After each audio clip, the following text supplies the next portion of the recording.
have been spending a lot of time in my own head. I'm sure it's not just me, but I can't help it. I spend a lot of time alone. I live alone.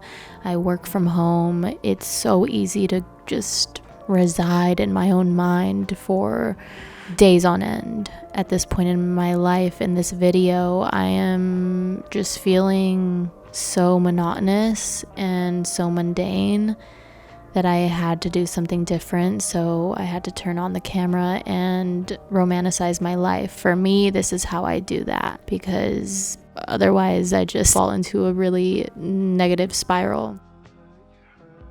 I'm really grateful for becoming hungry and thirsty, because it gives me something to do and not just overthink. Like, I have one task at hand: feed myself or quench my thirst. When I feel really lost or stuck like this, I tend to turn to my tarot cards every single day. I try to not overuse them. It's good to use them not more than like every 24 hours. So I like to pull a card for the day. And this has been really helping me recently, just because I'm going through yet another transition in my life that has just felt really scary and daunting, to say the least. So I'm glad that I kind of got that guidance and validation like I always do. The cards never fail. On this day, I also started digitizing some VHS home videos that my family used to have. As you can see, this one was from 2006. So I've been kind of going backwards and going into like 1999. I mean, these are memories that I haven't seen in years, and I haven't even thought of in so long. Some of this stuff, I mean, I don't even remember myself. So it's just been wild to like tap into that part of my childhood and my life that is so deep within me, and that I have really lost.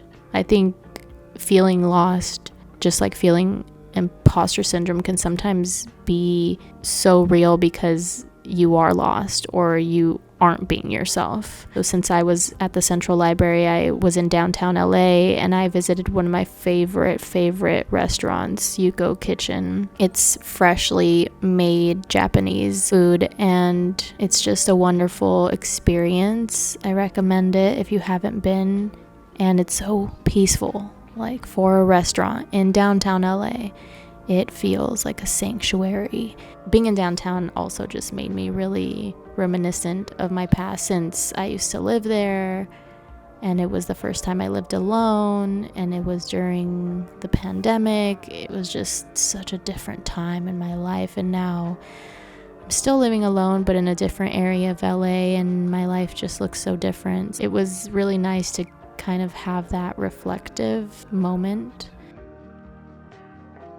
And of course, just spending time outside and going to the farmer's market always helps me revive my awe of life. And I went on a walk with one of my neighbors, and it was really lovely. And I know this is really short, but I wanted to share, because life has been really weird lately, like so odd and so bizarre. I feel it in the air, but nobody's talking about it, and it is driving me crazy. I didn't know what else to talk about other than exactly what I've been feeling and thinking and living. So I hope this resonated, and I am thinking of all of you. I hope you treat this as a space for you to feel like you have a community and feel like you are heard and can vent here.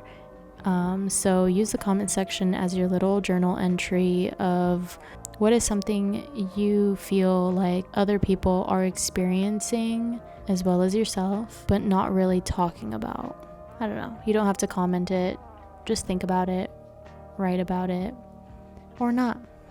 But thank you so much for watching. I hope you're all taking care of yourselves. See you next time.